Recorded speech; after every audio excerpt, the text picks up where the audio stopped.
Il y a une armée qui approche, dit aussitôt ce dernier. J'ai eu une vision. Le désert emplit de visions le cœur des hommes, répondit le chamelier. Mais le jeune homme lui parla des éperviers. Il observait leur vol et tout d'un coup avait plongé dans l'âme du monde. Le chamelier ne répondit rien. Il comprenait ce que lui disait son interlocuteur. Il savait que n'importe quelle chose à la surface de la terre peut conter l'histoire de toutes les choses. En ouvrant un livre à une page quelconque, en examinant les mains d'une personne, ou le vol des oiseaux, ou encore des cartes à jouer, ou quoi que ce soit d'autre, chacun de nous peut découvrir un lien avec ce qu'il est en train de vivre. À la vérité, les choses ne révélaient rien par elles-mêmes. C'étaient les gens qui, en observant les choses, découvraient la façon de pénétrer l'âme du monde. Le désert était peuplé d'hommes qui gagnaient leur vie parce qu'ils pouvaient pénétrer aisément l'âme du monde. On les connaissait sous le nom de devins et ils étaient redoutés des femmes et des vieillards. Les guerriers ne les consultaient que rarement car il ne pouvait être question d'aller au combat en sachant d'avance à quel moment on devra mourir. Les guerriers préféraient la saveur de la lutte et l'émotion de l'inconnu. L'avenir avait été écrit par Allah et quoi qu'il lui écrit, c'était toujours pour le bien des hommes. Alors, les guerriers vivaient simplement de présent, car le présent était rempli de surprises et ils devaient être attentifs à quantité de choses. Où était l'épée de l'ennemi? Où était son cheval? Quel était le coup qu'il allait devoir porter pour échapper à la mort? Le chamelier n'était pas un guerrier et il lui était déjà arrivé de consulter des devins. Beaucoup d'entre eux lui avaient dit des choses vraies, d'autres des choses fausses. Jusqu'au jour où l'un d'eux, le plus âgé et le plus redouté, lui avait demandé pourquoi il s'intéressait tellement à connaître le futur. Pour pouvoir faire certaines choses, répondit le chamelier, et faire tourner autrement ce que je ne voudrais pas voir se produire. Alors ce ne sera plus ton avenir, rétorqua le devin. Mais peut-être que je veux connaître le futur pour me préparer à ce qui doit advenir. Si ce sont des bonnes choses, ce sera une surprise agréable, dit le devin, et si ce sont des mauvaises choses, tu en souffriras bien avant qu'elles n'arrivent. Je veux connaître l'avenir parce que je suis un homme, dit alors le chamelier, et les hommes vivent en fonction de leur avenir. Le devin demeura un moment sans rien dire. Sa spécialité était le jeu des baguettes qu'on lance à terre. Il interprétait la manière dont elles tombaient. Mais ce jour-là, il ne se servit pas de ces baguettes. Il les enroula dans un linge et les remit dans sa poche. Je gagne ma vie en prévoyant l'avenir des gens, dit-il. Je connais la science des baguettes et je sais comment les utiliser pour pénétrer dans cet espace où tout est déjà écrit. Là, je peux lire le passé, découvrir ce qui a été oublié et comprendre les signes du présent. Quand les gens me consultent, je ne lis pas le futur, je le devine, car le futur appartient à Dieu et lui seul le révèle, et seulement dans des occasions extraordinaires. Comment est-ce que j'arrive à deviner le futur? Grâce aux signes du présent. C'est dans le présent que réside le secret. Si tu fais attention au présent, tu peux le rendre meilleur. Et si tu améliores le présent, ce qui viendra ensuite sera également meilleur. Oublie le futur et vis chaque jour de ta vie selon les enseignements de la loi et en te fiant à la sollicitude de Dieu à l'égard de ses enfants, chaque jour porte en lui l'éternité. Le chamelier voulut savoir quelles étaient ces circonstances exceptionnelles dans lesquelles Dieu permettait de voir le futur. C'est quand lui-même le révèle, et Dieu le révèle rarement, et cela pour une seule raison. C'est un futur qui a été écrit pour être changé. Dieu avait montré un futur au jeune homme, pensa le chamelier, parce qu'il voulait que le jeune homme fût son instrument. Va trouver les chefs de tribu, dit le chamelier, parle-leur des guerriers qui approchent. Ils vont se moquer de moi. Ce sont des hommes du désert. Les hommes du désert ont l'habitude des signes. Alors ils doivent déjà savoir Ce n'est pas leur souci. Ils croient que s'ils doivent être mis au courant de quelque chose, qu'Allah veuille leur faire savoir, quelqu'un viendra les en informer. Cela s'est produit bien des fois, mais aujourd'hui, c'est toi qui es ce messager. Le jeune homme pensa à Fatima et il décida d'aller trouver les chefs de tribu. « J'apporte un message du désert, dit-il au garde qui était en faction à la porte de l'immense tente blanche dressée au centre de l'oasis. Je veux parler au chef. » Le garde ne répondit rien. Il entra sous la tente et y demeura un long moment. Puis il ressortit en compagnie d'un arabe, jeune, habillé de blanc et d'or. Le jeune homme lui raconta ce qu'il avait vu. L'arabe lui demanda d'attendre un peu et rentra. La nuit tomba. Des Arabes, des marchands entrèrent et sortirent en grand nombre. Peu à peu, les foyers s'éteignirent et l'oasis devint bientôt aussi silencieux que le désert. Seule restait allumée la lumière de la grande tente.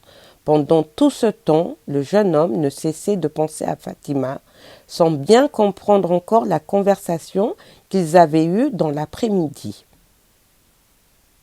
Finalement, au terme de plusieurs heures d'attente, le garde le fit entrer. Ce qu'il vit le plongea dans l'extase. Jamais il n'aurait imaginé qu'en plein milieu du désert pût exister une tente comme celle-là. Le sol était recouvert des plus beaux tapis sur lesquels il n'eût jamais marché. En hauteur étaient suspendus des lustres de métal doré et ciselés qui portaient des bougies allumées. Les chefs de tribu se tenaient assis au fond de la tente, en demi-cercle, jambes et bras, reposant sur des coussins de soie richement brodés. Des domestiques allaient et venaient avec des plateaux d'argent chargés de mets délicats et offraient du thé. D'autres veillaient à maintenir incandescentes les braises des narguilés. Un suave parfum de tabac embaumait l'atmosphère. Il y avait là 8 chefs, mais il comprit tout de suite lequel était le plus haut placé. Un arabe vêtu de blanc et d'or, assis au centre du demi-cercle. À côté de lui se trouvait le jeune homme avec qui il avait parlé peu avant. « Qui est l'étranger qui parle de message ?» demanda l'un des chefs en le regardant. « C'est moi, répondit-il, et il raconta ce qu'il avait vu. Pourquoi le désert dirait-il donc ces choses à un homme venu d'ailleurs, quand il sait que nous sommes ici depuis plusieurs générations, dit un autre chef de tribu. Parce que mes yeux ne sont pas encore habitués au désert, de sorte que je peux voir des choses que les yeux trop habitués n'arrivent plus à voir. Et aussi parce que je sais ce qu'est l'âme du monde, pensa-t-il, mais il n'ajouta rien, parce que les Arabes ne croient pas à ces choses-là. L'oasis est un terrain neutre, personne ne va attaquer un oasis, dit un troisième chef. Je raconte seulement ce que j'ai vu, si vous ne voulez pas y croire, ne faites rien. Un silence total s'abattit sur la tente, suivi d'un conciliabule animé entre les chefs de tribu. Ils parlaient un dialecte arabe que le jeune homme ne comprenait pas, mais lorsqu'il fit mine de vouloir sortir, le garde lui dit de rester. Il commença à éprouver une certaine crainte.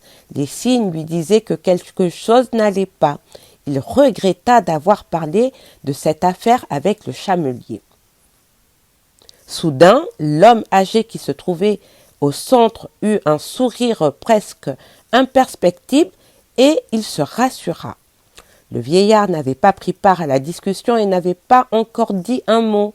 Mais le jeune homme était déjà habitué au langage du monde et il put ressentir une vibration de paix qui traversait la tente de part en part.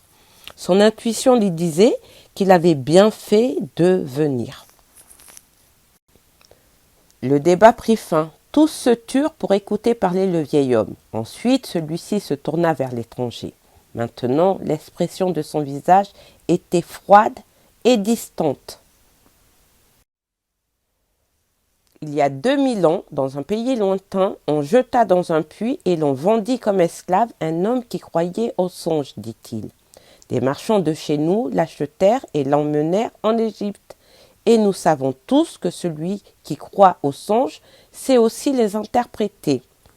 Encore qu'ils ne parviennent pas toujours à les réaliser, pensa le jeune homme en se remémorant la vieille gitane. Grâce aux rêves des vaches maigres et des vaches grasses qu'avait fait le pharaon, cet homme délivra l'Égypte de la famine. Il se nommait Joseph. C'était aussi comme toi un étranger en terre étrangère et il devait avoir à peu près ton âge. Le silence se prolongea, le regard du vieil homme restait froid. Nous suivons toujours la tradition, reprit-il. La tradition a sauvé l'Égypte de la famine en ce temps-là et a fait de son peuple le plus riche d'entre les peuples. La tradition enseigne comment les hommes doivent traverser le désert et marier leurs filles. La tradition dit qu'une oasis est un terrain neutre parce que les deux camps ont des oasis et sont vulnérables.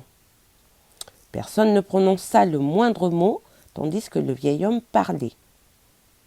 Mais la tradition nous dit aussi de croire aux messagers du désert. Tout ce que nous savons, c'est le désert qui nous l'a enseigné.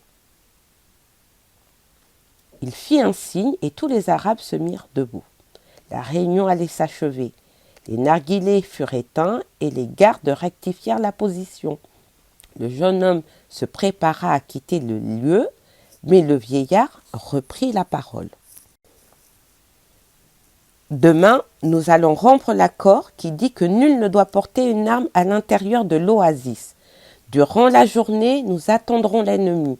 Quand le soleil déclinera sur l'horizon, les hommes me rendront leurs armes. Pour chaque dizaine d'ennemis tués, tu recevras une pièce d'or.